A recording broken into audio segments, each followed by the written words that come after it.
आहे state library, जिचे बांधकाम 1804 मध्ये करण्यात आले होते. या ग्रंथालयामध्ये अत्यंत दुर्मिळ आवृत्त्यांसह अनेक ऐतिहासिक नाणी सुद्धा बघायला मिळतात. इथे बघू शकता तुम्ही रिझर्व्ह बँकेचं ऑफिस आहे.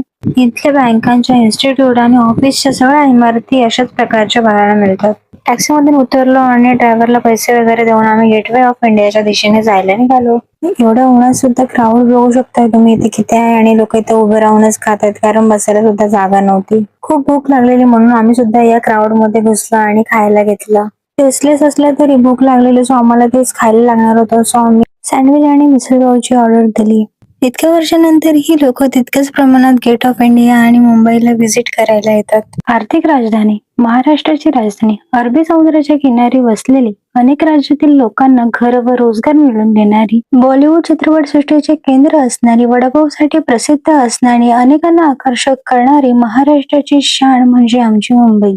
या समुद्रामध्ये जिथे बघावं तिथे जहाज आणि बोटी पसरलेल्या आहेत. इथे आलेले टुरिस्ट बोट मध्ये बसून बोट राईड सुद्धा करतात. इथे वेगवेगळ्या देशातील लोक सुद्धा व्हिजिट करतात. हा फुगेवाला बघा, फुगे घ्यावा म्हणून त्याच्या मागे मागे फिरतोय. हे आहे जमशेदजी टाटा यांनी 1903 साली बांधलेलं ताजमहाल हॉटेल. जवळच्या बागेमध्येच महाराष्ट्राचे दैवत मानले जाणारे छत्रपती शिवाजी महाराजांचा पुतळा देखील आहे. इथल्या शॉप्स मध्ये हाय स्टँडर्ड